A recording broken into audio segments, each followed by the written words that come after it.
Hello, আমি শিপ্রা। আর আগের ভিডিওতে তো বলেইছিলাম যে বিকেলবেলা যাব বেতায় জল ঢালতে। ঠিক সেই মতনই কিন্তু বিকেলবেলা রেডি হয়ে নিয়েছিলাম আমি, শ্বেতা, আর সঙ্গে যাচ্ছিল মা আর আরেকটা বৌদিও যাচ্ছিল। হেঁটে হেঁটে যখন অটোর সামনে যাচ্ছিলাম তখনই দেখলাম পিছন থেকে শ্বেতা আবার ক্যামেরা অন করেছে, তাই আমি আবার সামনে একটু এগিয়ে আসলাম। এরপরেই কিন্তু আমরা সোজা চলে গিয়েছিলাম সাধুবাজার মন্দিরে।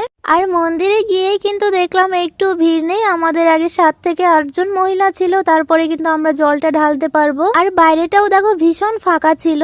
আমি বুঝি না, মানে শিব মন্দির তো সে এটাও একটা মন্দির আর বেতাইও একটা মন্দির, কিন্তু বেতাই এত কেন ভিড় হয়? আর এইখানে দেখো পুরোটাই ফাঁকা ছিল, আর বেতাই মন্দিরে প্রচন্ড ভিড়। মন্দিরের ভেতরে এই দেখো শিবলিঙ্গটা, সবাই এখানে কিন্তু জল ঢালছিল আর পুজো দিচ্ছিল। তারপরে কিন্তু আমিও ভেতরে চলে গেছিলাম পুজো দিতে। বিয়ের পরে ছিল এটা আমার প্রথম পুজো, কিন্তু আমার হাজবেন্ড আমার সঙ্গে ছিল না। আমার হাজবেন্ডকে আমি ভীষণ মিস করছিলাম, যদিও প্রথম পুজো মনে হয় ও একটু সঙ্গে থাকলে বেশি ভালো লাগতো। তো যাই হোক, পরিস্থিতির কারণে দুইজনে যেহেতু আলাদা আছে তাই আলাদাই জল ঢালতে হবে, তাই কিন্তু আমি এখানে জলটা ঢেলে নিচ্ছিলাম। প্রথমেই জল দিয়েছিলাম, এরপরে কিন্তু দুধটাও ঢেলে নিচ্ছিলাম।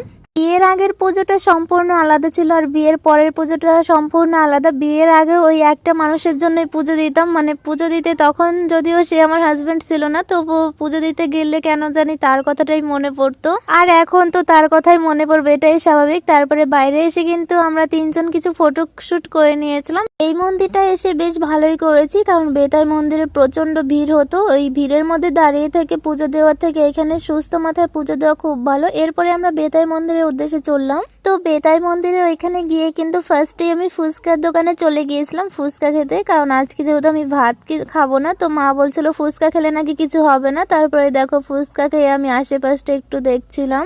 এখানে ছিল আমার ননদিনী শ্বেতা, আর তার মধ্যেই কিন্তু আমার হাজবেন্ড ফোন করেছিল, তো ওকেই আমি একটু ভিডিও করে দেখাচ্ছিলাম মন্দিরের পরিস্থিতি। আর এই দেখো মন্দিরের সামনে এত পরিমাণের মানুষ, প্রত্যেকটা মানুষই কিন্তু জল ঢালার জন্য দাঁড়িয়ে আছে। তো যাই হোক, এইখানে যদি আসতাম তাহলে বোধহয় সারা রাতটা এখানেই থাকতে হতো। তারপর মা যে কখন আবার পাপড়ি চাটটা কিনেছিল সেটাই জানি না। মা বলেছে পাপড়ি চাট খেলে কিছু হবে না, ফুচকা পাপড়ি চাট, এর মধ্যে কোনো আমিষ কিছু থাকে না, ভেজই থাকে। তো আমার শিব পুজোটা এভাবেই কাটলো। তো যাই হোক, আজকের মতন টাটা।